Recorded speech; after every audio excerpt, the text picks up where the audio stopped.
Okay, good afternoon, good evening, good morning, wherever you are. I hope you can hear me well. Those of you I can see on video nod. Thank you and very welcome to this session on Antarctic heritage. I am going to be the sole convener today.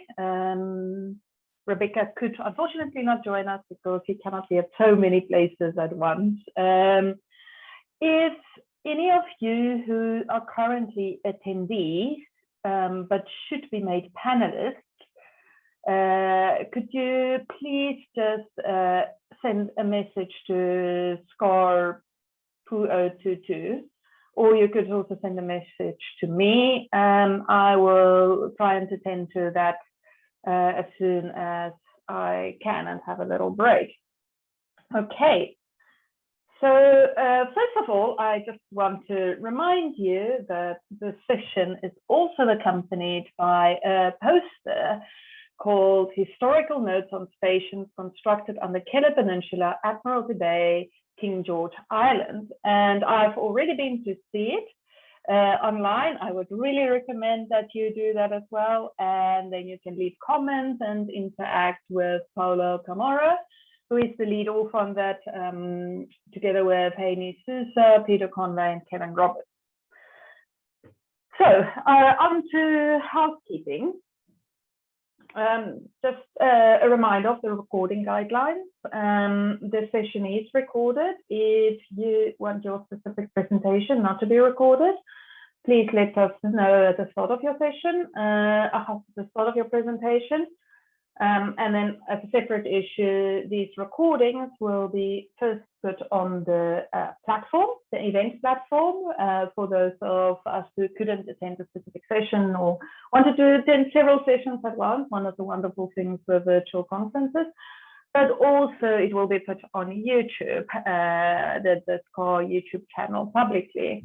And if you don't want that, you can send the conference organizers a message and you can CC me in if you prefer. Please mention your co-authors early on in your talk, or just as you start. The co-authors aren't listed clearly in the program, so I think it's important that you also do that. The clock starts when you start with the actual presentation, so I won't start the clock if you with your ESS prepared just with blah blah blah. I will give you a notice at 10 minutes and again at 12 minutes to finish the sentence you're busy with, and then once we start the discussion, we can take questions directly after each presentation, preferably by chat because it's easier in this kind of platform. But you're also welcome to raise your hand and put questions live. Some of us are more comfortable doing that. And I will try and keep strict time as to when speakers time in general, so including for questions has ended. We also have two pre-recorded presentations. But luckily for us, both pre-recorded presentations presenters are actually here as well. So you can put questions to them. Okay, thank you. The first person speaking is Marek Lewandowski on Polar Antarctic Station Grabowski, history, present, and future perspectives in brief. You're welcome to share your screen, Marek. Good morning. Thank you very much. I'd like to find my screen. Where is it?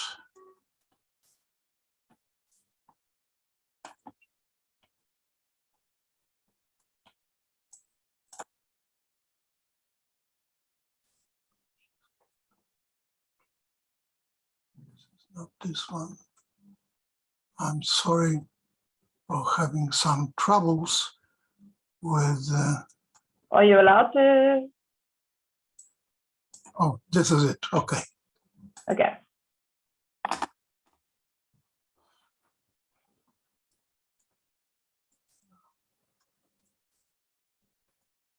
So can you see my screen? Can you see my screen? Yes, yes, we can. Thank you. So I'm Marek Lewandowski from Institute of Geophysics, Polish Academy of Sciences. And here there are my co-authors, Monika Kusiak and Adam Nawrot, also from the same institute, and Wojciech Miloch from the University in Oslo, Department of Physics. At the lower part of the screen, you can see the Bangor Hills or Bangor Oasis. It is aerial view to the south, and this will be the main hero of our talk. First, few words about the history. First, poles in Antarctica. So first appearance of poles in Antarctica dates back to the end of 19th century, when our scientists, Henryk Arctowski and Toni Dobrowolski, took part in the Belgica expedition under Adrien de Gerlache. This was Belgic expedition 97-99 in the 19th century. Poland has actually two stations. The first one and the oldest is a seasonal base named after Antoni Dobrowolski. And the second one is a permanent station established in 1977, named after Henryk Arctowski. Few words about Antoni Dobrowolski, because I believe you don't know him quite well. So Professor Antoni Dobrowolski was Polish outstanding scientist, author of Natural History of Ice, is a 1,000 pages book in which for the first time he coined the term of cryosphere. In the middle frame, you can see Dobrowolski on the ship of Belgica, and on the right in the image, you can see Dobrowolski standing in the forefront, together with most probably Roland Amundsen. Well, the station Oasis has been built in 1956, due to the second geophysical year. This was built by Russians in the Bangor Hills, which were in turn discovered in 47 by the expedition, American or US expedition High Jump. The Americans didn't want to populate or to build a base in the Bangor Hills or Bangor Oasis. However, Russia did it in the 56, but because of the station was a bit aside of the main route for Russians to explore inland of Antarctica, this base has been given as a gift to Poland in 58, 59. So you may see the first photos, how this Oasis station has been built. The walls of the huts were made of the Siberian birch plywood impregnated with the bakelite. The third expedition, I'm omitting the first and the second Polish expedition to the Bangor Hills because of lack of time. However, I would like to just focus for a while on the third expedition to the Dobrowolski station. The participants or the member of this expedition you can see on the photo to the left, and from the left to the right, all these members are standing. However, I would like to point out this person. This is Wojciech Przemiński, who was a leader of this expedition. Also, he was an expedition leader for the first Polish expedition in 58, 59. Well, they are standing at the background of Dobrowolski, at that time already Dobrowolski, the Dobrowolski base. And when they were leaving in February 79. The station looked like that. And since that time, nobody was there. I mean, Polish people weren't there. Just to the very beginning of this year, when 4 people, this was Monika Kusiak, Wojciech Milok, myself, and Adam Nawrot, landed in the Bangor Hills to revitalize the station. You can see the same huts standing in the background, is still standing, and the walls are keeping well, despite of the many years since they were built. This is the aerial view of the Dobrowolski station. This is this buildings, this is magnetic building and a seismological hut. Then you can see Bangor Oasis. It was original name as it is written by Russians. This is the base situated some 300 meters from the Dobrowolski base, and the third base in the Bangor Hills is Edward David Australian base, which is well beyond the horizon, some 7 kilometers from Dobrowolski. This is the landscape, and this is a close-up for the Dobrowolski base. You can see 2 huts that were named Kraków and Warszawa, from the known towns in Poland. These are 2 containers carrying 3.5 luggage together with us. We were transported by the Russian expedition 67th by the academic on board of academic Fedorov, and then transported by helicopters to Bangor Hills.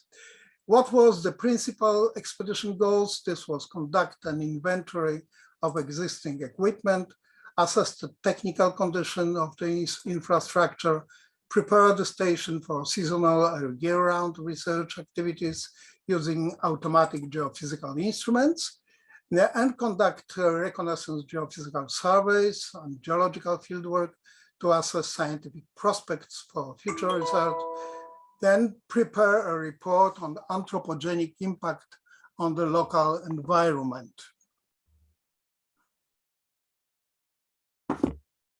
Well, so when we enter the buildings, the huts, we find only a dramatic mess, and everything was in disorder, covered by the ice and snow. So we started to separating rubbish from historic artifacts, and almost 400 kilos of garbage was sorted, transported to Cape Town, and then transferred for disposal. Then we dismounted all old equipment, also carrying this equipment to Poland, treated them like historical artifacts. And as you can see, the walls inside the huts were in the quite good conditions. Then we cleaned the walls, ceiling, and floors to make these rooms very clean and ready for us to be populated. Here is Monica resting in the new mesa room. And then we also cleaned the Kraków room, and we made a new home office. Also, we changed the old toilet. This is the one just after the entrance, first entrance into the hut, and we exchanged the toilet with a new one with incineration system. Then we also clean up and prepare for measurement the amagnetic pavilion, which is a bit outside of the main camp. here you have, you can see the landscape seen to the east, and the magnetic hut is standing here. When we enter it, it looked like this, was full of rubbish, and also the helicopter spare parts left in this hut for the last 43 years. This is the vestibule, this is the main room, and the same after the cleaning. You can see the vestibule here, and the main room with a magnetic sensor already installed and recording the fluctuation of the Earth's magnetic field. The second hut, this is the geophysicist pavilion, which has been designated specially for seismology, for seismic measurements. Inside the room, we installed nanometrics broadband seismic station with a seismometer sensor standing on the concrete, the pedestal, also with GPS, with the whole system of recording, which is shown here on the right, and the battery, which provide electricity to the instrument. Well, this cost us a lot of effort, all of us, and after spending 37 days of working, we finally we achieved our goals. In summary, the expedition lasted for 127 days, together with the days spending on the ship, including 37 days works in the Dobrowolski station. The station has been cleaned and prepared for the next expeditions, and reconnaissance geophysical experiment has been performed. For the moment, Dobrowolski can be considered a research station that can work in dual mode.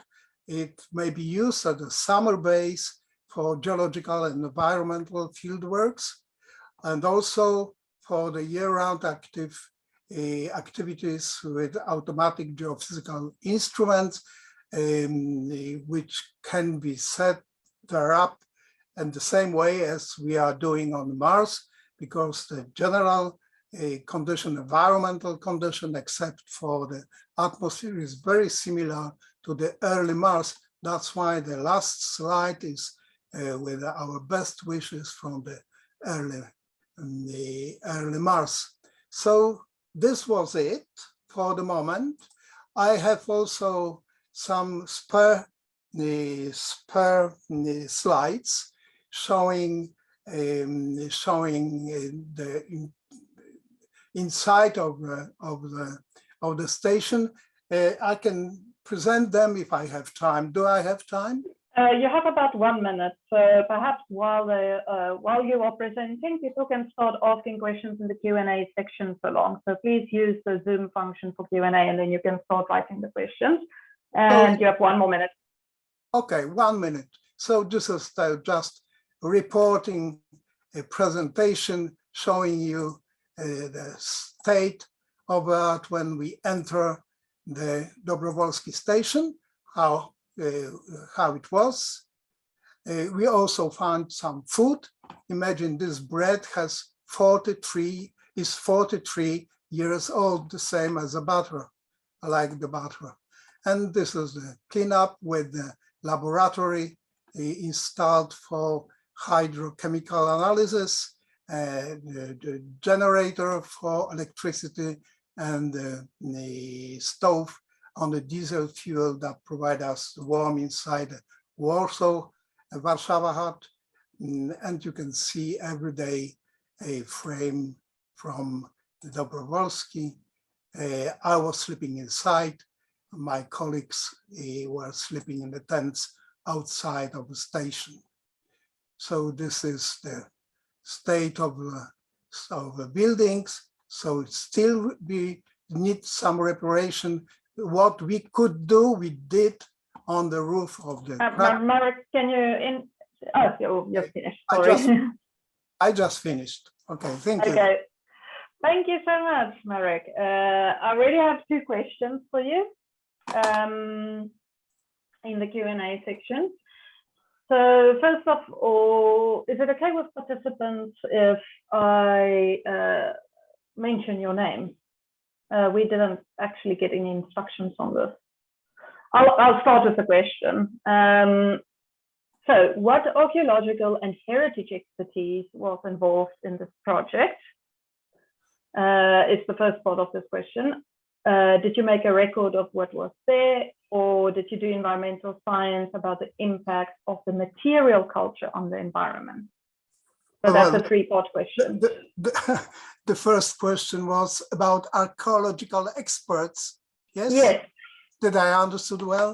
Yes, okay. Was there archaeological and heritage expertise involved in this project? Well, we have very poor expertise in archaeological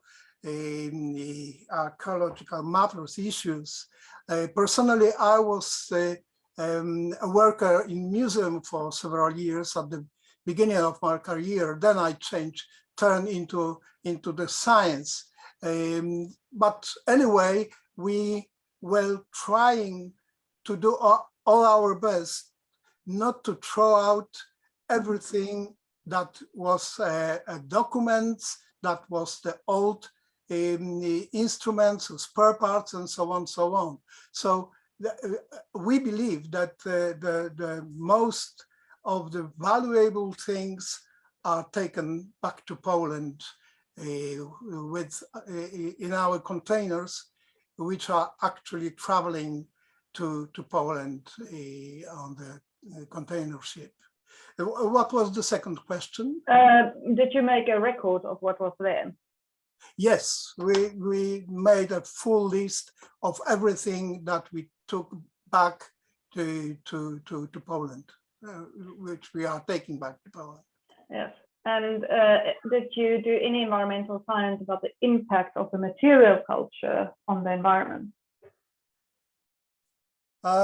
Well, partly, yes, because we made some environmental studies on soil and in neighborhood, and also in the other parts of the Bangor Oasis. But we didn't exactly check the direct impact of the previous expedition on the environment. We were unable to do this on site. However, we believe we will be able to answer several questions after this analysis will be made. Right. Thank you. And then a last question. What criteria did you use to separate rubbish from historical artifacts during the cleanup? Well, this is our wisdom only. If we can't read any paper, if we have a waste after the toilet, for instance, or if we have the old nails and wires, we treat it as a rubbish. Okay, so to our understanding, the rusty nails and rusty lines or wires do not bring any message about about the behavior of the previous expeditions and influence on the environment. We also clean a lot of glass which has been heavily broken and dispersed over the area around. So we simply behave like how to say, average scientists, but we were not a specialist in archaeology because our mission was different. We were geoscientists, and the main goal was to establish the measurement, automatic measurement, and the exploring the ionosphere seismology, magnetic field, and so on. Thank you. Thank you. That was an interesting discussion. Unfortunately, we have to move on. I have myself several questions, but we have to move on to the next speaker. Thank you very much. Thank you. Who is Ria Oliver, or Ria Willisief, on preserving South Africa's polar heritage, creating a timeline of human impact in our polar heritage with information obtained from the Antarctic Legacy Archive. And I realize this presentation's title has changed a little bit, but I feel we will see what it is now. Thank you.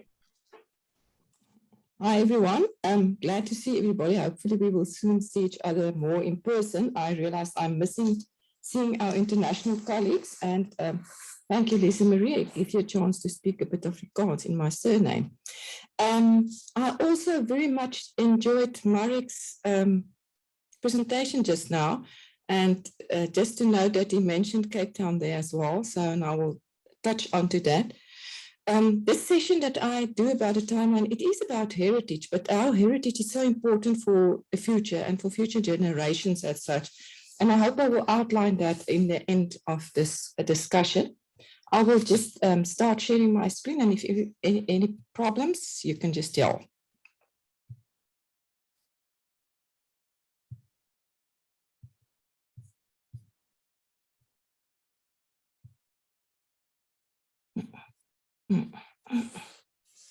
Oh, sorry. So, digging into the past, I've just changed the title a little bit. I am very much like to learn about history. I do like to visit museums all over the world. It's one of our family's traits to do it. And I've got a very inquisitive mind. And when I started with the Antarctic Legacy of South Africa, I realized I don't know that much. So I'm now 10 years with it and still don't know everything. And if it wasn't for me building the archive that has been done to a certain extent, I wouldn't know as much as I do know about polar heritage of South Africa. And the archive lent me towards see what we have and how do we put it out there for future generations. So I'll quickly touch on the archive as a tool, touch on the products that's been created through the timeline that I've drawn up, and how do we create awareness for the rest of the world of South Africa's involvement in the Antarctic, and especially for future generations of South Africa. So just to give you an idea of South Africa's operations, you will see up front, right at the top is South Africa and Cape Town. On your left-hand side of your screen, you would see Gough Island, and there the right dot on the right-hand side is Marion Prince Edward Island, and then on Antarctica is Sinai, our base there. So, and the area in between the Southern Ocean, we do also a lot of research. So if I carry on is the archive, I think a lot of you have seen this already, but what I want to highlight is the documents that you see below. It was these documents that helped me try to define when did what happen. It started actually out with, we didn't have all the photos of the overwinterers on Marion Island, and because the house burned down. And then I realized, but there's a lot of things that happened, and how can I identify it and know when people ask me questions, can I refer to it? So first, the Antarctic Bulletin is very much a resource. It's not carrying on, but now it's going over to more newsletters. We started with a bibliography of research articles. Then we've gone on to national and international archives, and there's still a lot of information there that's got to be mined. Then a lot of official documents from our Department of Public Works and Infrastructure, and as well as Department of Forestry, Fisheries and the Environment, of how it worked, and even at that stage, the Department of Transport and the Weather Services. And nowadays we move on to the South African polar infrastructure, but I will tell you a little bit about more soon. And then the vessel voyages, that gives an indication which people were on board a vessel, which were on takeover, and so forth. So all these documents that are on the archive helped me constitute this whole timeline of South Africa's involvement in Antarctica. So if I go, it actually started at earliest that I could get was 1739, and then we will move up to 2020. I will do it via vessels, stations, and a research timeline. As you can see there on your left-hand side, the globe and South Africa's area of operations.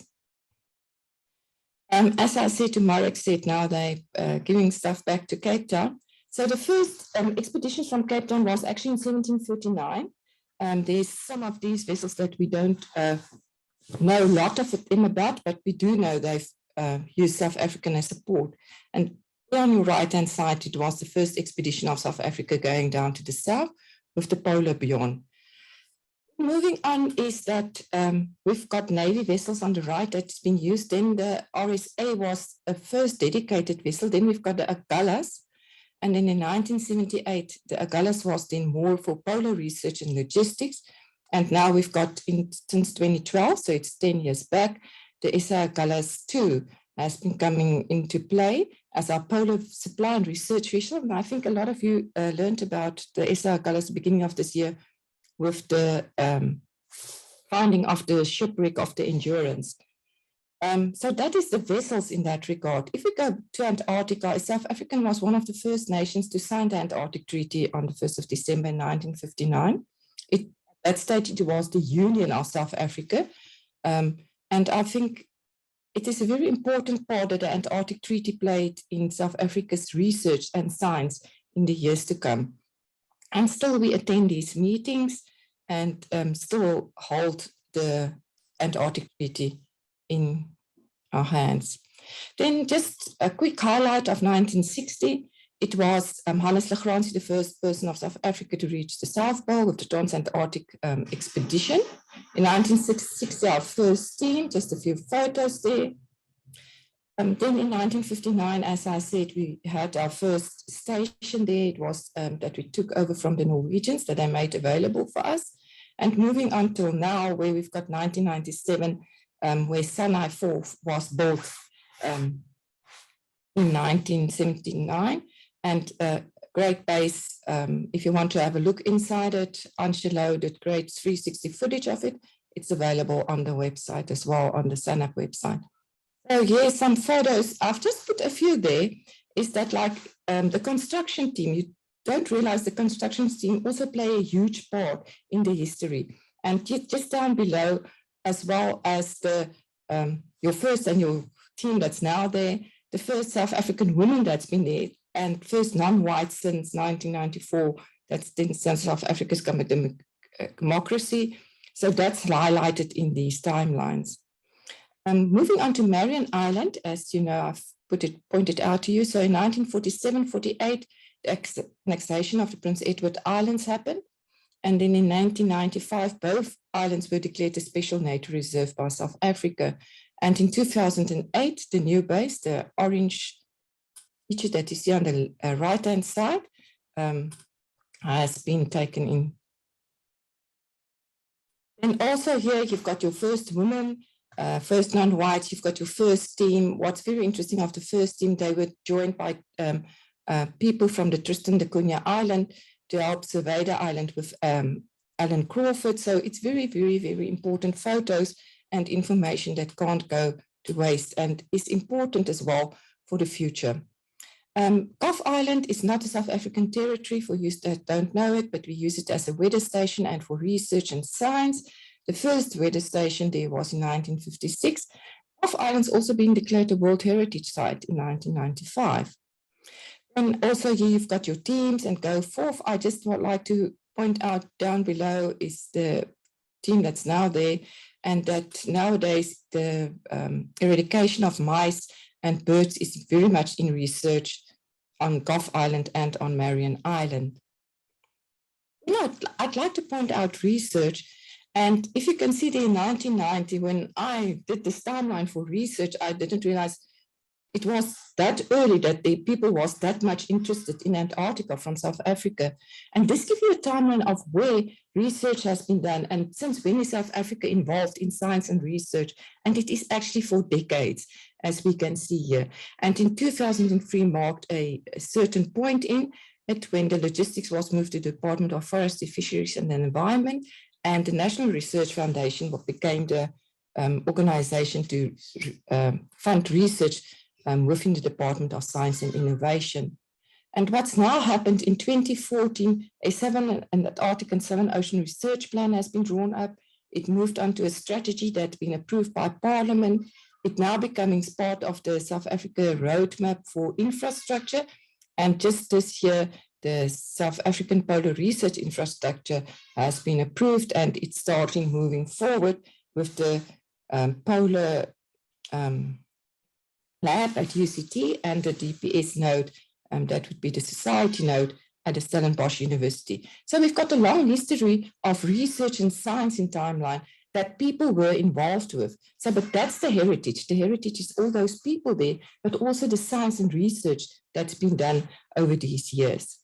Now, if we look at what is the products that I can do, why did I do this whole timeline? Is it necessary to do? Do we really want to know what happened in the past? Especially South Africa got a very controversial past, as a lot of you would know. So I drawn up these posters. I created a digital museum. At that stage, we didn't have a museum dedicated to Antarctica, and we use it as exhibits and presentations for schools in higher education. And this is like a poster. We blocked the poster, we sit it out there, we put it up in exhibition, and people would go and look at, gee whiz, we really, South Africa Gateway City since 1739, and it get people to be interested and talk about this. And as you can see, then it highlights the vessels since then.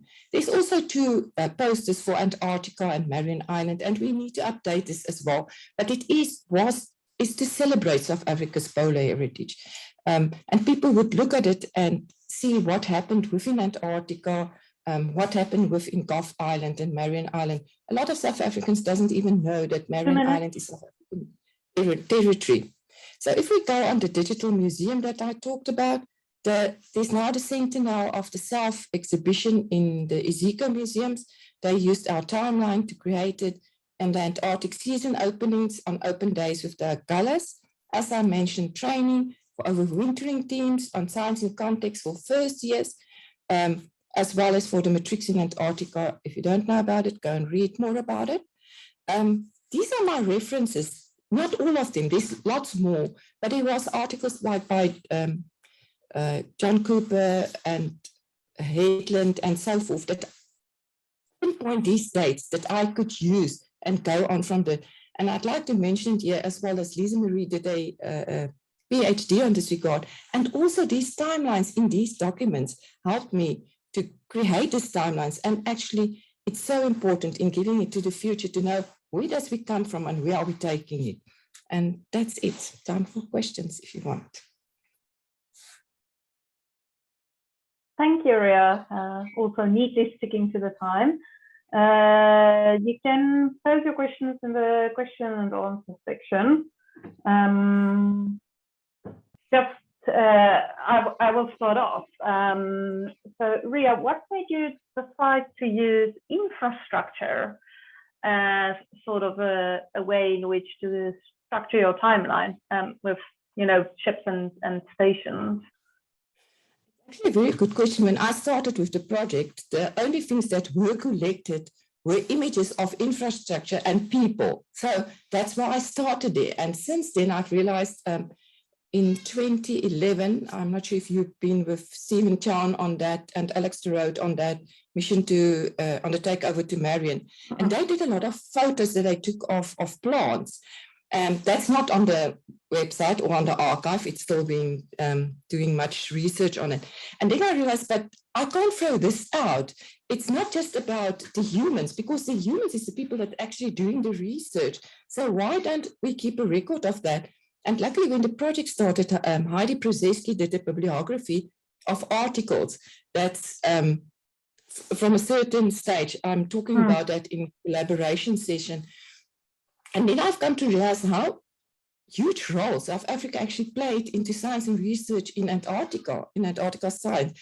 If I think I've once did a presentation about, like, I used my time best there, using for more than 4 decades work on sealers. He's very well known. So it is the human linking to the science. But that's why I've started actually with, it was just first, I had to know when Marion House burned down. I had to know when the base was built, because if people ask me upfront, oops, I don't know, which research, when did the Isagallas come into play?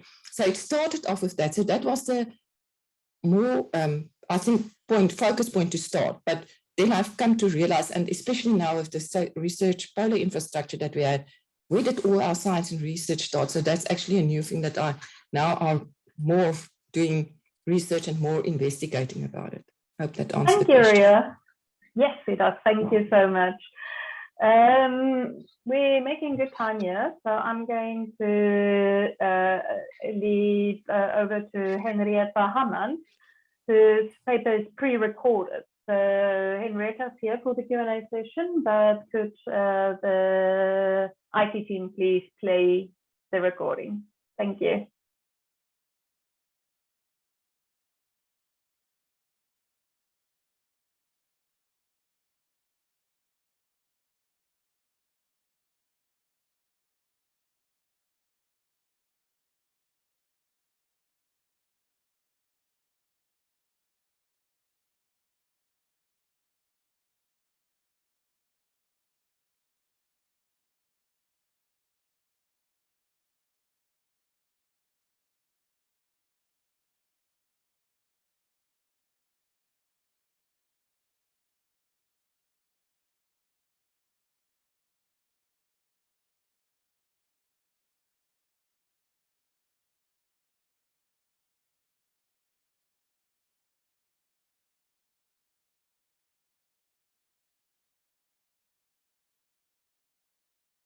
Okay, the team will play it now.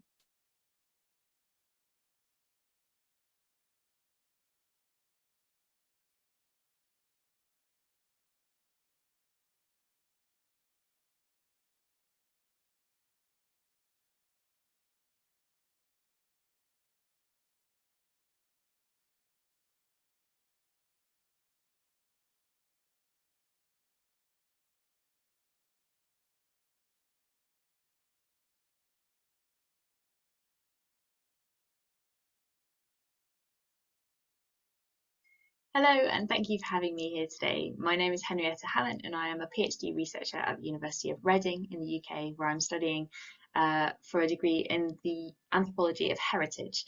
And my research focuses on explorers of the heroic age of Antarctic exploration and their representation as heroes in British museums. Now, the heroic age describes a time period that is generally understood as running from the late 19th to the early 20th century, and explorers from this period include some famous names, like Sir Ernest Shackleton, Captain Robert Falcon Scott, and Captain Lawrence Oates. But I'd like to expand the definition of heroism associated with the heroic age to include a broader network of people, objects, and institutions who facilitated the great stories that we remember, highlighting the diversity that has been present in these histories all along. After all, just because women, people of colour, and openly LGBTQ+ individuals were not on the ships to Antarctica doesn't mean that they weren't actively involved, and often heavily involved, in the processes which made these expeditions both initially possible and later commemorated by the British public. Before we dive into this diverse network of agents, I'd like to take a moment to consider the idea of heroism. The term hero tends to bring to mind a certain set of characteristics, usually a man, usually a European, or latterly American, who is usually working alone to overcome a great challenge or perhaps a great evil. And this is a definition I have come to call the archetypal hero. This particular categorization of the hero is identified by Robert Segal as originating in the classical world to describe the ideal male warrior. And this idea has become so widespread in Euro-America today that we have come to think that it is the only definition of a hero. Clearly, there are some issues to be unpacked here about unhelpfully homogenizing different experiences of heroes and the risk of whitewashing stories which do not originate in the white, male, European perspectives of classical authors. But for this presentation, the issue that I have with the archetypal hero is that it does not acknowledge that people can move in and out of heroic status over time. Indeed, even the Antarctic explorers of the heroic age have not always been seen as heroic figures. Take, for example, Sir Ernest Shackleton and his 1914 to 1917 Imperial Transantarctic Expedition, or Endurance Expedition, which saw him achieve one of the most impressive feats in maritime history. When the ship Endurance was crushed by sea ice and sank, Shackleton led the crew to the remote Elephant Island on a flotilla of lifeboats, and from there he set off on a punishing 800-mile voyage to South Georgia to fetch help and save his men. This is an undoubtedly impressive story, and while it was considered so at the time, it also took place during the First World War. The public was less impressed by the daring do of explorers because they were facing their own trials. Almost every family could now tell a story of bravery from much closer to home.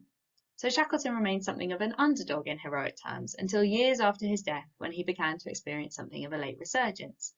The 1990s saw a phenomenon that Rebecca Farley has described as Shackleton mania, when a series of attempts to replicate Shackleton's perilous journeys took place just as the media was decrying a loss of masculinity in the modern world. And these events created a perfect storm which raised Shackleton's status to that of a hero once again. Today, I would argue that our interest in climate science is shaping anew how we view Shackleton. And I'm increasingly asked how explorers' early scientific work might link to climate change. And it is true that much of the meteorological and oceanographic work performed by Shackleton's crews has provided a historic baseline for climate scientists to work from. But I think our thirst for showing his relevance in this field today is more indicative of the fact that what we want from Shackleton is constantly changing, as is what we see in him as he moves in and out of his heroic status over time. And this is because our values as a society are changing, impacting directly on what we consider to be heroic behaviour. Ultimately, I argue that heroes come into being not because of the context in which they lived, but as a result of the socio-political context of the people who are viewing them and their specific values and needs. The heroic is a branching and changeable concept, inextricably bound up with the cultural, temporal, and socio-political context of the place where it is viewed.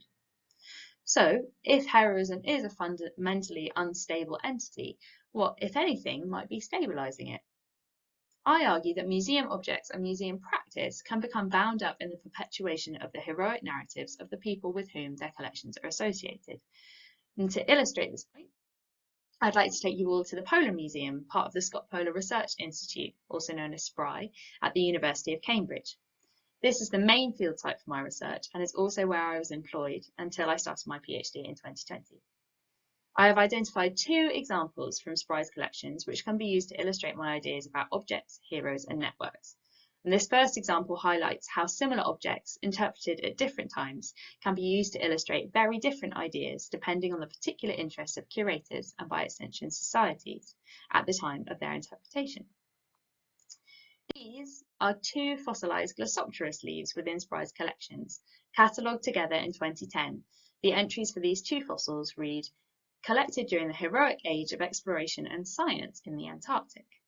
This phrasing of the heroic age of exploration and science is not common and suggests that already at the time of their accession, these objects were being considered slightly differently to the other objects in the Antarctic collection, with more of a weighting on the scientific aspects of the heroic age. Some of the data collected on these early expeditions, as we have seen, has been used in climate science, and so the weighting on the scientific importance of these fossils is unsurprising, especially considering that they entered into the collection at the end of the first decade of the 21st century, which saw the first large-scale demonstrations centred around climate change. In spite of this lean towards the scientific in their catalogue entries, however, the second fossil to be catalogued was eventually put on display in the main gallery of the Polar Museum in the area entitled Antarctic Exploration, the Heroic Age, where it was placed in a case with the heading The Heroic Age of Antarctic Exploration, 1895 to 1925. As a result, the visitors who view this object in the museum are unlikely to consider the heroic age as being as closely linked to science as it was considered even at the time, but may continue to think of it as a period largely concerned with the goal of reaching the South Pole. By contrast, the first fossil to be catalogued was not put on display in the permanent gallery, but remained in the museum's store until 2019, when it was selected by a group of teenagers involved in a co-curation project.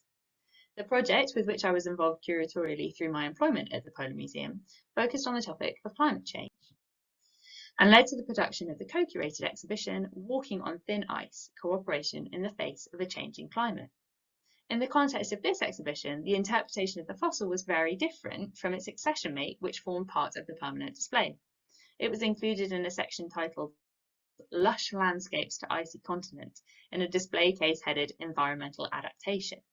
And this section of the exhibition was specifically concerned with the discussion of the changing environment of the Antarctic and the implications of the climate crisis today. These two fossils show how two very similar objects, accessioned into a collection at exactly the same time, may be treated very differently in their interpretation and the information that they are selected to display for the public. I argue that acts of accession, research, conservation, interpretation, and display can all contribute to the categorization of certain objects as more or less valuable within a museum's collection, and by association, the value of the actors to whom the objects are connected. These processes are shaped by diverse actors, ranging from curators and the academics who first categorize objects, through to the very technologies of exhibition and display. And once we have harnessed this knowledge of the shaping influence of museum practice, it is possible to work towards more diverse narratives in the representation of Antarctic stories. So I turn now to the second example I've chosen from Spry's collections, which traces a single object from its production up until its place in the museum today, and which shows the huge variety of people involved in an object's movement through time. This is the sleeping bag that Lawrence Oates had been using during his journey with Scott to the South Pole during the 1910 to 1913 British Antarctic expedition, also known as the Terra Nova expedition, and it is the one he left behind when he perished. The sleeping bag is made from reindeer fur, which requires specific traditional ecological knowledge in order for it to be harvested at the right time of year for it to have the best insulating properties. This knowledge would have come from northern Arctic indigenous groups, such as the Sami reindeer herders of northern Scandinavia. And without the Sami's intimate understanding of their world, technologies like this would have been far less effective for our polar explorers. Less effective kit may have meant less successful expeditions, with the men unable to push the boundaries of exploration that they could when backed up by proper equipment derived from real expertise. And what's more, this particular sleeping bag was supplied to the expedition as a direct result of fundraising efforts made by British schools. The sleeping bag was actually funded by the Trafalgar House School in Winchester. School teachers and children are therefore bound up in the story and arguably the heroism of the expedition, alongside the Sami knowledge holders and the men who actually ventured south. In Antarctica, after its use by Captain Oates in the Southern Journey, the sleeping bag was eventually recovered from the field by Edward Lester Atkinson, the Terra Nova expedition doctor, who went on to lead the expedition after Scott died on his return from the pole. And the sleeping bag was not only picked up in the field, but made it all the way back to the UK, and it was donated to the Polar Museum in 1938 by Oates' brother Brian William Grace Oates. And in my research, I'm particularly interested in uncovering what prompted his and Atkinson's actions to preserve the sleeping bag in these two instances. I'm also really looking forward to tracing exactly what happened to the sleeping bag when it first entered Spry. I've seen it in a film clip which featured Frank Debenham, the founder of the Institute itself, talking to camera in the museum in 1961. And at this point in time, the museum was largely a memorial to the men on Scott's expedition to the South Pole, as well as acting as a learning collection for future polar explorers to learn from the successes and failures of their predecessors. After a time, this aspect of the museum's mission became less important as technologies moved on and became more reliant on man-made fibres. But the sleeping bag remained on display, and within living memory, it was not only on open display to the public, but you could even get inside it and test it out. In more recent years, while visitors are no longer allowed to touch, much less get into the sleeping bag, it has been photographed by representatives from the American Museum of Natural History. And more recently still, some of the reindeer hairs from the sleeping bag were selected as part of 100 objects relating to British history, which were built into a new carriage for the Queen. The stagecoach Britannia acts as a memorial to British history and further underscores Oates' heroic place in that history. In my research, professionals at the museum have expressed their happiness that the sleeping bag is in such a low display case, keeping it at child height and more accessible to all. And they have also noted the part it can play in conversations about science, technology, and invention. And so the wheels of interpretation keep on turning. Even in this one expedition to the Antarctic, we can begin to identify a network of humans and objects which connect the world literally from pole to pole. And so this sleeping bag and many other objects belonging to heroic age Antarctic explorers can be used to tell stories about different kinds of people who aren't usually included in the historical record, but without whom these expeditions may never have taken place, may never have been remembered in the specific ways that they have been, or may have been constructed entirely differently. Thank you very much for listening.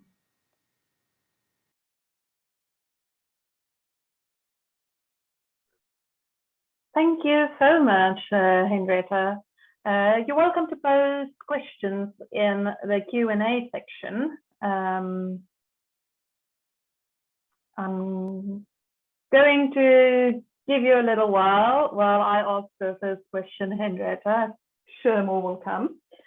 So earlier, I know this is not directly related to your research, let me start by that, but earlier we asked questions of the first presenter regarding waste and historical artifacts.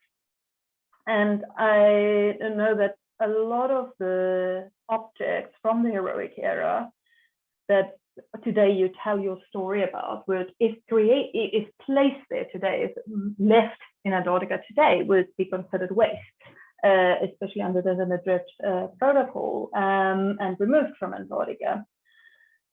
What do you think the story that you're telling tells heritage practitioners today in terms of taking care of the material heritage of Antarctica? Oh, I think that's a really interesting question. Thank you for that. And thank you to the other speakers as well. I apologize that I didn't get to thank you at the beginning of my recorded session, but it's been fantastic so far. Yeah, that's a really, really interesting question. And I think what's nice about that, as you've correctly identified, is that actually kind of waste is more important than we might necessarily give it credit for. Certainly in my research, there have been some really very clearly waste objects that are often the ones that speak most meaningfully to the people who come and look at them in the museum. So for example, there is a really lovely biscuit wrapper on display at the Polar Museum, and it's the thing that really brings all sorts of different groups of people together. It's really exciting for children who think, why is this biscuit wrapper here? And it's also really powerful, I think, to just show kind of the humanity of the people that we've really built up into these heroes.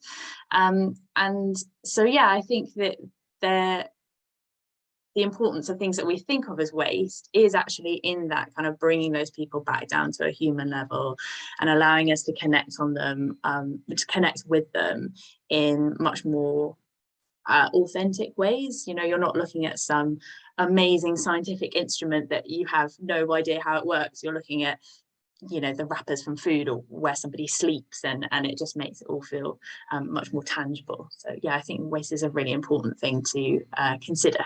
Absolutely.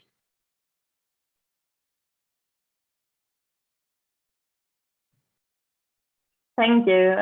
Thank you so much. I realize also Marek is not to leave for another meeting, but it would be interesting to continue that conversation. Any other questions for Henrietta? Yes, I have a question. Very interesting network. Have you observed any confusion or mixing between the heritages of the two poles? Oh, that's a really interesting question. And I think it's particularly pertinent in the Polar Museum, which is it has a very small footprint as a building and as a museum. And it means that the Arctic expeditions face the Antarctic expeditions, and it's all a sort of similar time period in the way that it's presented. And it does mean that people can come in and get a little bit confused, especially, you know, as we know, in museum practice, people don't tend to read everything, unfortunately, for us. And I think that does mean that it can get really easily confused. And I've definitely had conversations, you know, is it Scott of the Arctic or is it Scott of the Antarctic, and even that sort of level. And yeah, I think that is something that can be really easily confused, and therefore it's important to be a bit more ambitious, I suppose, with the people that we include in those networks and the people that we talk about when we talk about these things, to show that there is connection there, but the challenges that are being faced, although similar, have different aspects to them, and there are different things that can be learned through those different histories and the approaches to similar issues, I suppose. But yes, to answer your question in a nutshell, absolutely, I think that is a real problem. And then I had another question coming in. Wow, they really lining up now, the questions. So I'm going to read. Congratulations on the presentation. Would the idea be to generate an appropriation of the narrative and fame that these heroes bring to other protagonists? Yeah, I think it's tricky with this. And again, just to kind of go back to the Polar Museum, which is my main field site, as I mentioned, its mission is to act as a national memorial in the UK particularly for Scott and the men who died with him on his final expedition. And so what I don't want to do is to say, actually, these people weren't as heroic as we thought, these things aren't as impressive as we thought, because that simply isn't true. And I think, it's good to have that grounding in these were incredible feats and people were doing amazing things. But rather than diminishing that heroism, I think it's more about kind of acknowledging the fact that it was impossible without a much, much broader network of people that we never ever talk about, particularly in kind of our everyday conversations about these histories, and saying, look, actually, without this, without them, without these people, the expedition may never have happened, without the funding, without the technologies, all those sorts of things. But then also we are equally important in our present day interpretation and the way that we treat these things in heritage environments and in museums. So I'm not sure whether appropriation is necessarily the word that I would use, but certainly a kind of drawing out of those other narratives and the importance of these other people. Okay, thank you. And then the last question from Brian, which I think tags onto the one that Anders asked is, dear Henrietta, could you please elaborate on extending narratives to enhance diversity? Many thanks, Brian. Thanks, Brian. I think it comes down to this impact of our present day work, and that's research, but it's also all the different ways that museums interpret these objects for other people. So rather than simply relying on, for example, curation, it's a question of saying, okay, well, maybe in some of our exhibitions, maybe we'll have different kinds of stories involved, maybe we'll have specific exhibitions, but more than that, as I've said, just acknowledging the fact that people don't necessarily read everything in an exhibition, and saying, well, the other ways that interpretation happens in museums is through education events and through kind of informal and formal learning in teaching school groups, and having adult groups to the museum to learn, and saying these are the places where we can really get into, in a much more nuanced way, the impact of all these other people. And you're not just relying on a kind of 150 word label, you're able to kind of have people's ear for a reasonable amount of time, and that's where you can get that kind of information across. So yeah, just thinking a bit more critically about the sorts of stories we tell in all situations in museums. Thank you, Henrietta. Thank you for the recording that also very perfectly to time. Next up is Jimena Senatore, and she's presenting on Antarctic heritage and visitors, theoretical reflections on narratives, ruins, and natural processes of decay. Thank you, Jimena.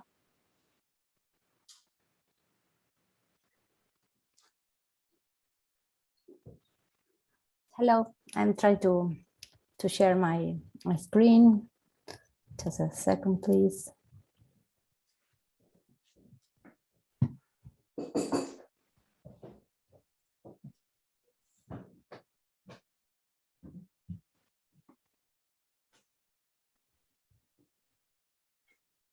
Sorry, I don't know what is happening.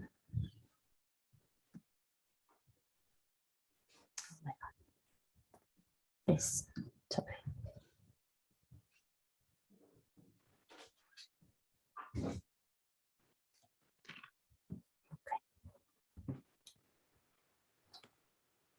Do this. I don't know what is happening.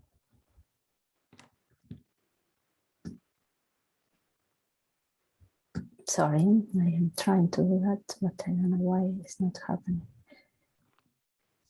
Okay, let's see if it works.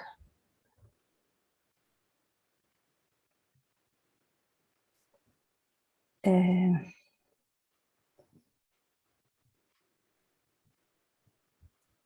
sorry, I don't know why they don't I cannot share the screen.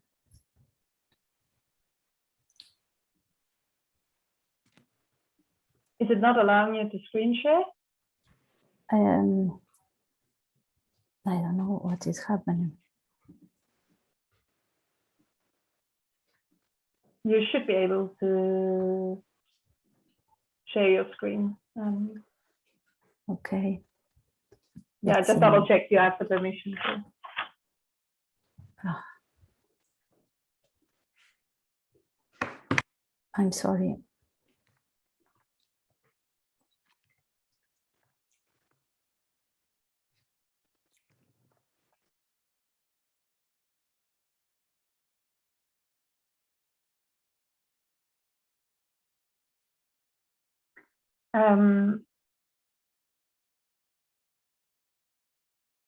I'm wondering if we could perhaps, in order to save time, while Jimena sorts out, because I see she is offline now, if we could move on to Alex Martyr's presentation, which is also pre-recorded. So I'll ask the SCAR IT team to just play that recording.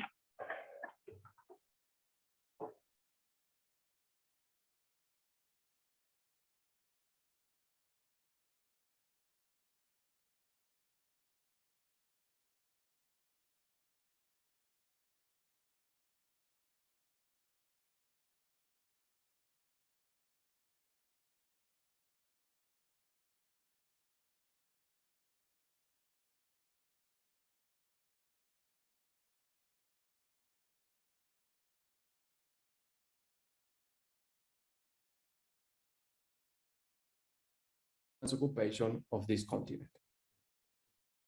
Hello, I am Andrés Aranquin, professor of archaeology at the Federal University of Minas Gerais. Also, I am the head of the Laboratory of Antarctic Studies in Human Science, with several research projects about humans' occupation of this continent. Hi, my name is Alex Martyr. I'm professor of archaeology at Federal University of Rio Grande. I'm a researcher at Laboratory of Antarctic Studies in Human Science, working with cyberarchaeology, virtual reality, and archaeogaming. The topic we would like to discuss is related with our current project, Wild Landscape, Archaeology, Anthropology of Antarctica. We are interested in the process and strategies through which Antarctica has been incorporated as human territory.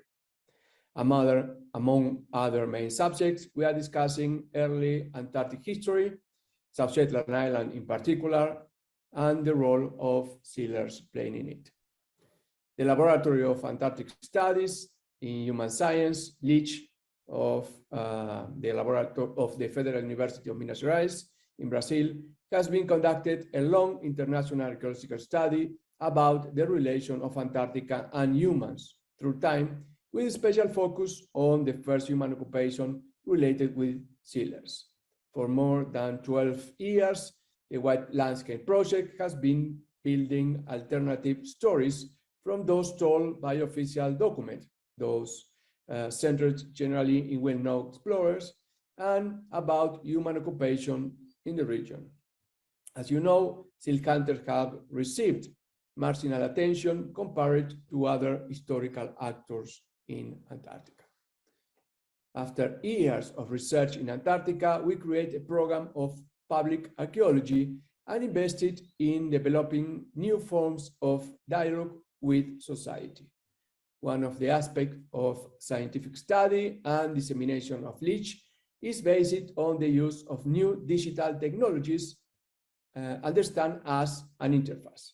In this presentation, we will address its issues, mainly focus on the acquisition of three-dimensional data from scan and its use in virtual and augmented reality environments, as well as the development of the first archaeological video game about Antarctica ever made. In all these years, we have identified and excavated several archaeological sites in South Shetland Islands. As you know, archaeology is a scientific discipline centered on the studies of people from material remains, and it offers the possibility of telling alternative stories about the human occupation, in this case of Antarctica. Especially for working with the remains of everything that everyone produce and use, as I say, material culture, the archaeological study of Antarctica allows us to rewrite the history of the continent in a more plural and democratic way. For quite some time now, our project has been working with new technologies as a way of maximizing types and forms of information. This is how we incorporate the use of laser scan, drones, software designed to facilitate data collection, 3D printers, among others. Precisely, one of the main tools that we has implemented was the scanning of Antarctic site and landscape as a way of preserving the information of it. In fact, our project generates a database with all the scans of the archaeological site that are available on internet and are of public accessibility. Later, we have understand the incredible potential that this type of product has to think on other uses, especially related to communication in public archaeology. In this way, the LEACH UFMG has developed new ways to improve our studies and also the communication with public using new technologies. About the last issue, despite the great potential of archaeology to uncover the stories of excluded groups through materiality, one of its flaws has been the interlocution with non-archaeological public. Archaeologists are focused on sharing their research with other archaeologists, but not the wider public. This characteristic is visible in technical texts and publications that are difficult to understand and don't generally elicit interest on the part of the public, which remains external to the subject. In order to correct this deficit, public archaeology proposes new forms of communications and interaction with communities, promoting investigations that are relevant to everyone involved in the process, whether they are archaeologists or not. Cyberarchaeology, in turn, represents the dialogue between archaeology and virtual reality, causing archaeologists and the general public to interact in three-dimensional virtual environments. This interaction in our laboratory is proposed in the form of virtual and augmented reality applications and also in a digital game. The game is part of a new field of archaeology research called archaeogaming, which studies human relations with digital material culture besides developing archaeological games. So we want to present three products that we developed in collaboration with ARISE, the research group that I coordinate. First one, augmented reality. The 3D scanning performed by our laboratory on archaeological sites are optimized and inserted in real environments using portable devices. The idea is that everyone has the experience of visiting the site in their own homes.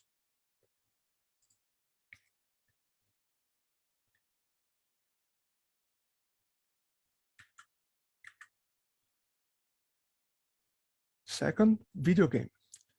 From the 3D scanning made in Antarctica, we established the scenarios of our game that after the optimization of the models. Our game is called Adventure in Antarctica. We created these models from the 3D digitization, and then we created in 3D program modeling the avatars that will be used by the players during the gameplay. Here we have a teaser. Our game takes place in the 19th century and tells the story of a group of lost Antarctic hunters who should survive, as well as the daily life of archaeological excavations that occurred in the settlement nowadays.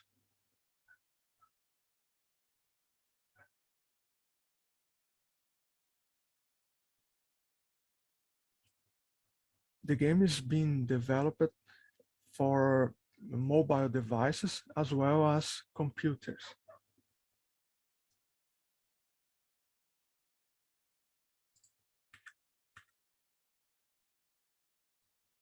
And the third one, immersive reality. So we are also working on Oculus Quest version with the data scanned by our lab. We're trying to unify the experience of virtual reality with the video game in order to create an interactive space where the public can talk to archaeologists and visit the sites. Here, as you can see, my avatar is receiving the audience virtually to take them to the virtual environment in Antarctica.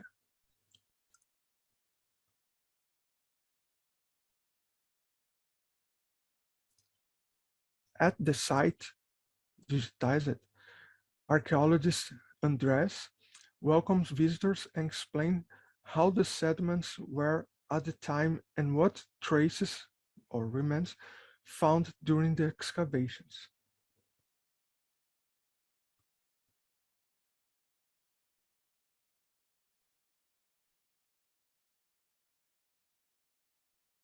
We also have some avatars of sealers that shows up some information on the screen.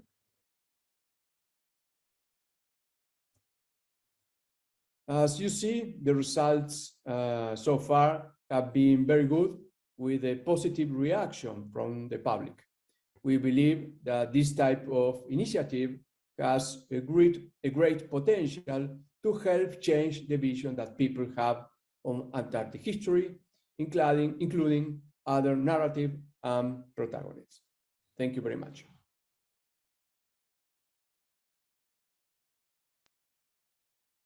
Thank you. Thank you so much.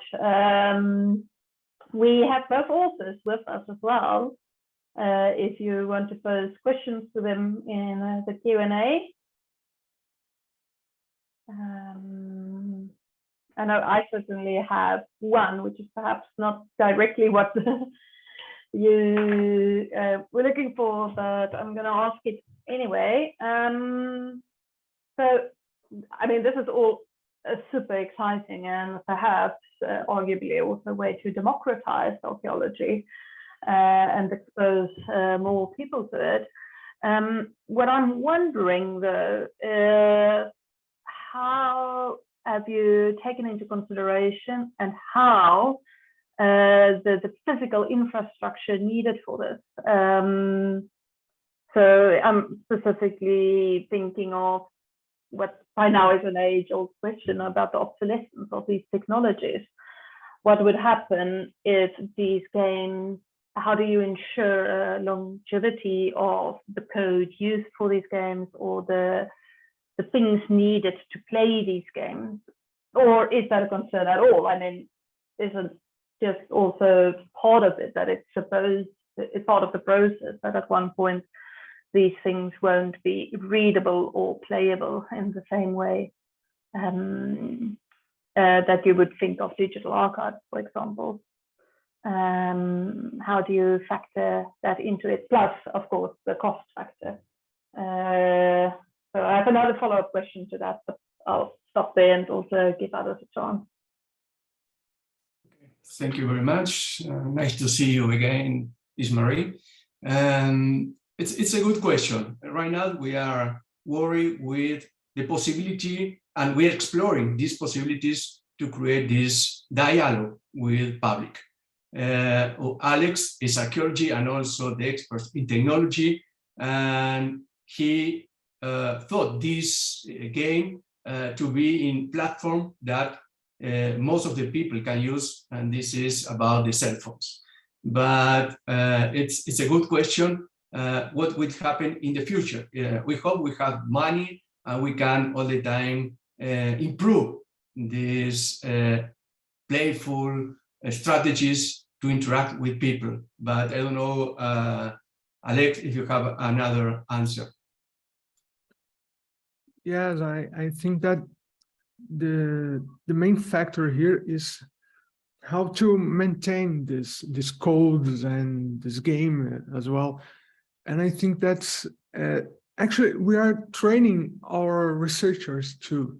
So we have some researchers that are programming and modeling. So we are trying to keep some people to work with the data in the future. But also, when we finish the game, we will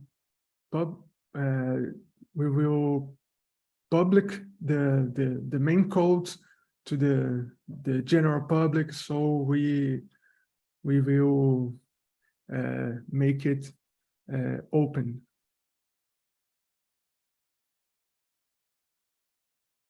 Thank you. I also have a quick follow-up question because I'm totally taking over here of a personal interest as well. But in the process of digitizing these archaeological sites, do you think, and I suppose as a non-archaeologist, this might be something that is hotly debated in the field, would at one point that mean that there's less of a need for physical visits if you have these digitalized worlds available?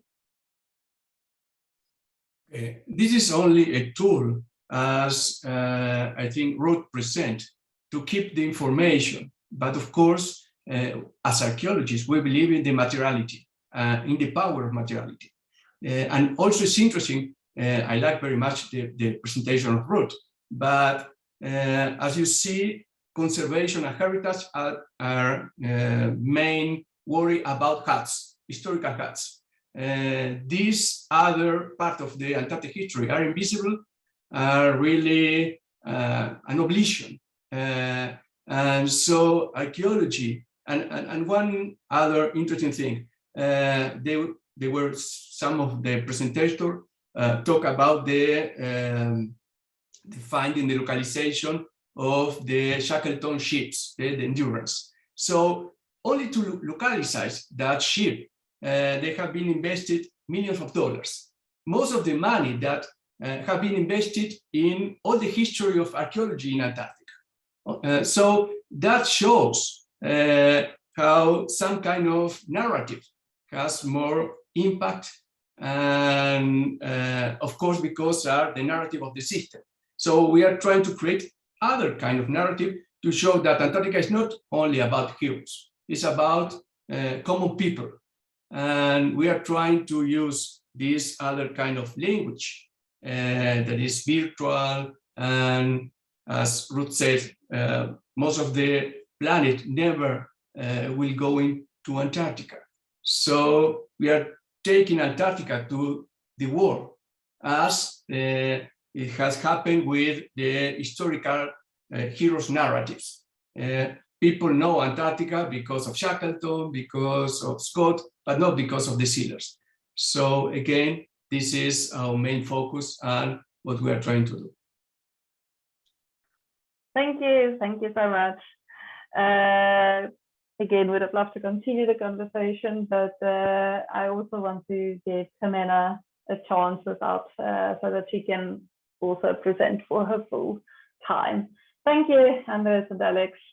Thank you very much. Thank you. Jimena. Yes, I'm here. Sorry about that. The problem I faced. Okay, I think No everything's worries. okay. Yeah, if everything's okay, we can see it. Okay, well, great, and okay. Well, thank you, Lize-Marié, for having me today here, and thank you for the speakers that for their very interesting talks. Okay, I'm going to do this. Okay, this is the index of my presentations. Ruins as intertwined cultural and natural entities have linked the human past and present as part of cultural natural landscape around the world. In Antarctica, historic ruins are meant to disappear in the near future due to a mixture of environmental protection policies and heritage conservation practices, working to reinforce the dominant image of Antarctica as a pristine landscape and presenting natural and cultural realms as a binary opposition. In Antarctica, ruins have been produced as part of a convergence between human and non-human stories since the 19th century.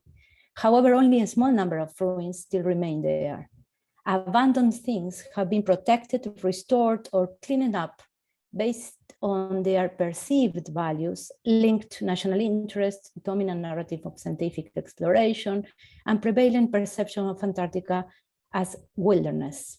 These practices have reinforced dominant historical narrative, neglecting some human stories and actively erasing non-human ones, while it have also led to increasing human things entanglement that are currently difficult to revert. The prevailing idea of heritage in the Antarctic treaty system materialized in the designation of Antarctic historic sites and monuments affected the particular way in which things have persisted to the present day. The conventional conception of heritage, that objects have intrinsic value as they represent what is relevant about the past, was reflected on the paradigmatic approach to the restoration of the heroic era huts that began in the 60s. The heritage principle led to saving objects from decay, attempting to stop the action of time passing. As a result, heritage sites have been staged, becoming time capsules, freezing and encapsulating the past. These practices have also contributed to the universalization and homogenization of the ways of perceiving and narrating Antarctica's past. Some abandoned material things have persisted, escaping the logic that underlies the Antarctic treaty system policies. They have become ruins of mixed time and neglected stories, showing the convergence between human and non-human memories. A paradigmatic example of ruins in Antarctica is the assemblage of decaying things of Whaling Bay in Deception Island, which, while not directly connected to the prevalent perception of Antarctica, is one of the most visited places by Antarctic tourism. However, ruins in Whalers Bay are composed by more than the building that are protected. Ruins there are palimpsests of things of diverse nature, linked to marginalized or forgotten stories and multiple temporalities: whale bones, volcano ashes, corroding iron tanks, and the remaining of overlapping paintings of different national flags, painted, erased, and repainted, are linked to stories of conflicts, volcano eruptions, appropriation or commercial exploitation of Antarctic resources in different and mixed times. Certainly, the multidimensional potential of those ruins for telling human and non-human stories is still overlooked. Tourists have regularly visited some decaying ruins for decades, giving us an opportunity to explore visitors' attitude toward them. In this study, we explore how these dominant images and narratives are challenged by the presence of the kind historic ruins that still persist in the Antarctic landscape, some of them without protections of the Antarctic Treaty. Specifically, we study whether these ruinous materials are meaningful for visitors. The survey was undertaken on tourist cruise ship of less than 200 passengers visiting the Antarctic Peninsula region that make landings as part of their trips. The tour operators are members of IATO that conduct tourism under the regulations of the Antarctic Treaty System. Permission was given by the tour operator for data collection with visitors over trips done in 4 different seasons. A quantitative research methodology involving questionnaires was adopted, and a form of non-probability sampling was employed where all passengers were invited to take part answering the written questionnaires on the last day of their trip. A standard written in English questionnaire was offered to all visitors. After basic demographic data, each participant was asked to select one of the historic remains among the ones visited during the trip. to answer the questions about it. 3 simple questions were posed, and to answer them, options were offered to be checked and some free space left for alternative answers suggested by the visitor. They were permitted to select or combine more than one option if they will to. The answer was subsequently transcribed in a database and analyzed in a quantitative way. These are the questions. They are linked to history, experience, or emotions and things. Here, the characteristics of the survey and the sample is presented.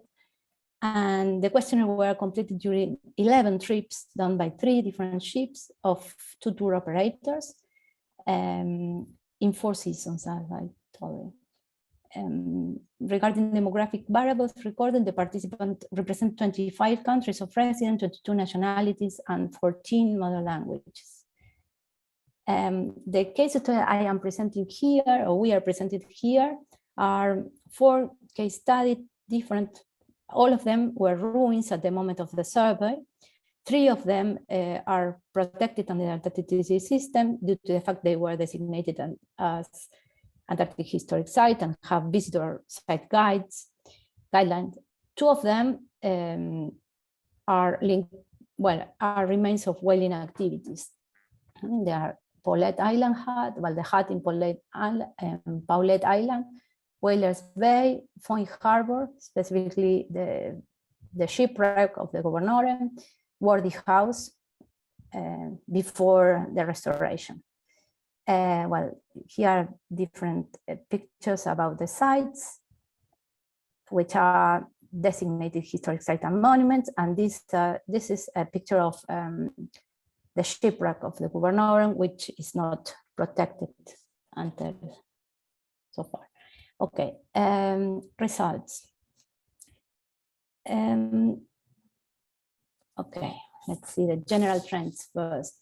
The results show that the majority of the passengers considered the material remains linked to the universal history and suggested that the remains should be left as they are or preserved, or both.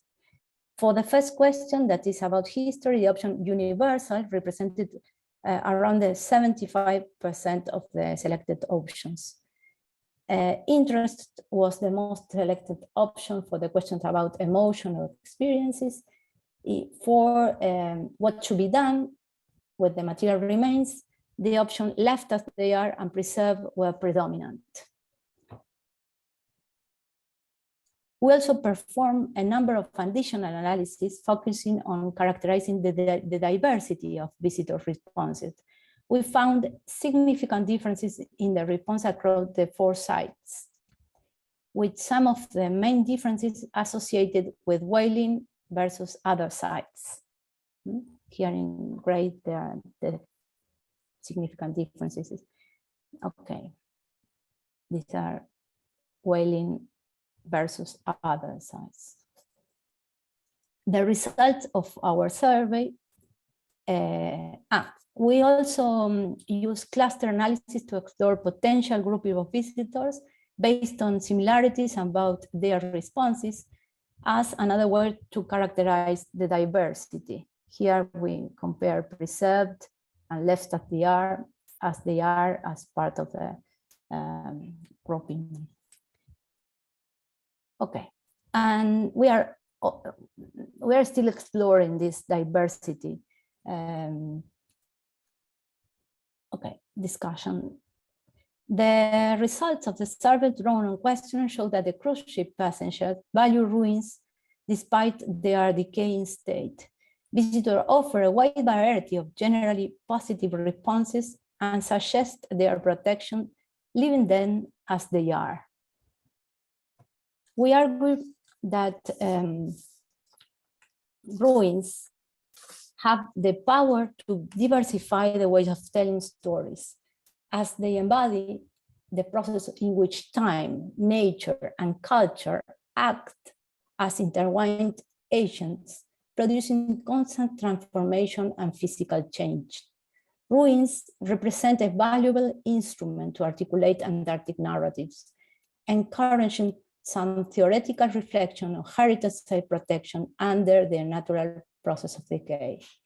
That leads to rethinking managerial proposals for ruins and the variety of natural culture stories that could be told by visiting them, but also by studying them.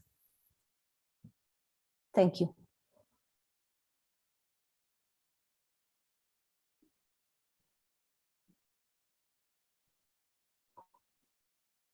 Thank you so much, Jimena. That was really fascinating and an interesting theoretical as well as practical proposition to end the session with. That works beautifully. So the Q&A is open. We'll end a little bit late, but I think it's only fair that we give Jimena also the chance for discussion. Yeah, I'm sure that would be. Oh, Andres, I see you posed the question in the chat. I will start with that then. He has asked if there's a difference between ruins in Antarctica and ruins in other contexts. Well, very interesting question, Andres, thank you. I'm not sure about that. I think now I cannot find any difference between the ruins in Antarctica and ruins in other contexts. But in other papers, I point out the problem of thinking about objects in Antarctica as not as discrete objects, but as changing. And I think that well, an interesting point is to think that decaying is change, and the presentations in this panel show that the problem of maintaining things in the states they are challenged. And for me, they involve sort of entanglement and entrapment in the relation of human and things. So I think that it is a challenge for all of us that are interested on telling stories and about we are also aware about the problems of conserving heritage. So I think for answering your question, I think that ruins present the same problem in different contexts. So I don't know if I answer your question. Yeah, I think Andres, you can. Yeah, he says thanks. So I have a question here, but without clarifying the context really in which the question is posed. So I'll ask it, but Jimena, you have to feel free to ask the person who put the question to elaborate. Is Hayato kind of a tourism mafia?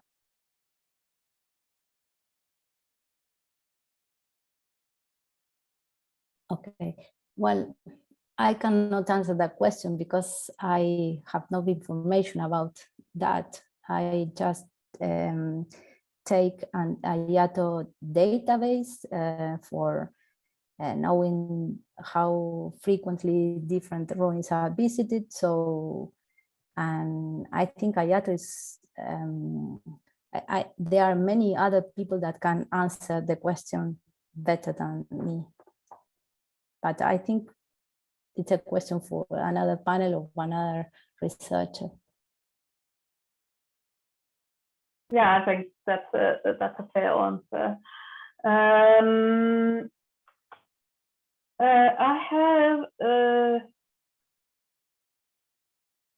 had a question here about, I especially like your conclusion And I was wondering, you don't explicitly, based on my question earlier to Ruth, you don't explicitly link this to climate change, but do you think a link can be made between ruins and climate change messaging?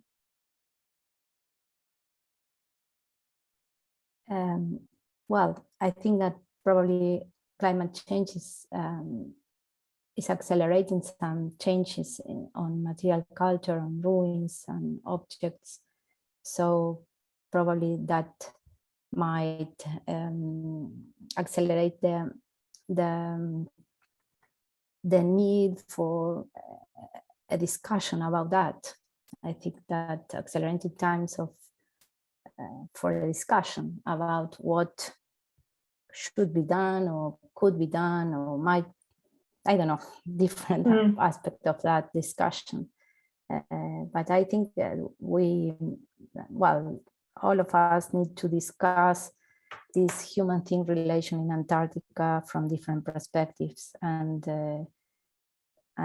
that topic is, from my point of view, sometimes missing in the environmental protection discussions. I think that they are part of them. Not only thinking about ruins, but also thinking about contemporary Antarctica and the way we are using things and, well, everything in Antarctica. I was wanted to follow up with that, and then I'll be silent in terms of contemporary material things. So in theory, everything that currently is not being used anymore should be removed from the continent. What does I don't really know where I want to get with this question either, and I don't have any value to it, but theoretically, what do you think is the implication of an Antarctica where in 30, 40 years, current structures might not have ruins? So if all material remains are removed, as it should be, as long as when they've become redundant, what kind of heritage does that leave 100 years down the line? It's an interesting question, and I think there are many different answers that from different perspectives. I believe that this process of removing things from Antarctica is not really carefully or deeply thought, that we need to revise that. But not when I said that, I feel that I could be accused of I don't know, that I am fond to pollute Antarctica, or I think this idea of thinking that if you don't remove things, you are polluting Antarctica. So, but I think that we need to discuss the way we are using things and the way we are preserving things in Antarctica, because the way in which we are preserving things are preserving part of the history of Antarctica. And at the end, we are rewriting the story of Antarctica by erasing some part of them. And we are actively doing that at this moment by removing without documenting. I think that the clue is how we document this process of losing things, this process of changing. And that is, for me, a crucial point, that many bases are being refurbished or removed or without any documentation about this process. And I think that is part of the discussion about heritage, because heritage, for me and for many of us, is not only about the heroic era. That is a part of this, and we have to think about the history of humanity in Antarctica as a whole, no, as part of them, and from nationalist interest or perspectives. Thank you, Jimena. So if there's no other questions, I'm thankful it's very short to answer. Then I will wrap up the session. I just want to refer you again to the poster. I'm going to post the link here in the chat. So you can go there directly. And I want to thank all the panelists so much. This was a really good discussion to have for me over lunch, for some of you early morning, and for some of you late at night.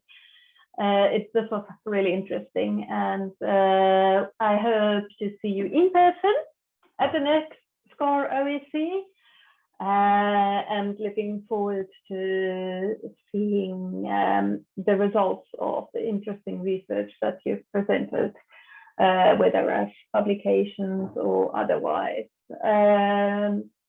Yes, that's all from me. Have a lovely day or night.